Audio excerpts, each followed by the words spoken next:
Baleshwar judicial hub क्रियानुष्ठान committee पक्षर कमिटर सभापति तथा पूर्वतन ब्रिटर अध्यक्ष गौरी कुमार राउत अकाल वियोग एक स्मृति सभा स्थानीय बालेश्वर भद्रक केन्द्र समवाय बैंक कर्मचारी संघ सभागृह अनुष्ठित हो जाइछि। बालेश्वर अर्बान कोऑपरेटिव बैंक सभापति सूर्यकांत कोरंक पौरोहित्य आयोजित इस सभार सदर विधायक मानस कुमार दत्त, ब्रिटर अध्यक्ष आलोक कुमार साहू, पौर अध्यक्ष सविता साहू, सदर ब्लॉक अध्यक्ष सुनीता बेहेरा, बालेश्वर भद्रक केन्द्र समवाय बैंक सभापति गणेश महापात्र, बीजेडी जिला संपादक रंजन बाग प्रमुख स्वर्गत राउत फटोचित्र पुष्प अर्पण पूर्वक उद्देश्य श्रद्धा सुमन अर्पण सह तांकर निष्कलंक जीवन आदर्श संपर्क में आलोकपात करते। राजनैतिक जीवन में भली जड़े अत्यंत सरल मिष्टभाषी परोपकारी तथा मेलापी व्यक्ति दौड़मत निर्विशेष समस्त प्रिय भाजन थिले। एही अवसर में स्वर्गत राउत अमर आत्मार सद्गति निमंते नीरव प्रार्थना करा जायथिला।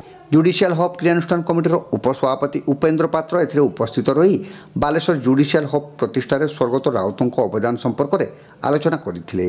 या सहित ए दिगरे सदर विधायक उद्यम को से उच्च प्रशंसा करथिले। ब्रिटर 3 थर अध्यक्ष भाव दायित्व रे थिबा समय रे स्वर्गत राउत बालेश्वर शहर समेत उपकंठ अंचल में बहु विकासमूलक कार्य संपादन करि पारिथिले बोली स्मृति सभा उपस्थित अन्य बहु वक्ता मत प्रकाश करथिले।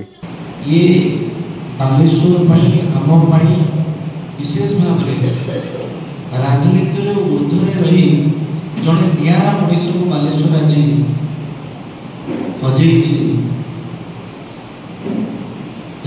विषय जो मैंने व्यक्तिगत भाव सहित मिसी थे तो बहुत कम मिसी मो बाबा अनेक घनिष्ठता थिला। दुई विचारधारा अलग था भी परस्पर बंधुत्व बहुत थी।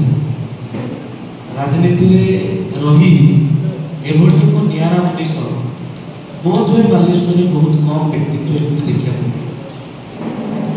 जमी पूर्व वक्ता मैंने कहते कि बालेश्वर जेकोसी अनुष्ठान बालेश्वर नानाविधि गतिविधि हो सबू अनुष्ठान सहित मान्य स्वर्गत गुरुई भाई गोटे विशेष योगदान करूला। समस्त भल पाते केवल आज अवसर में जो देहांत खबर शुणिले वास्तविक बहुत मर्माहत दुखद खबर घटना से कम बयस आमको छाड़ी जीवे बोली आम भी अनुभव करते।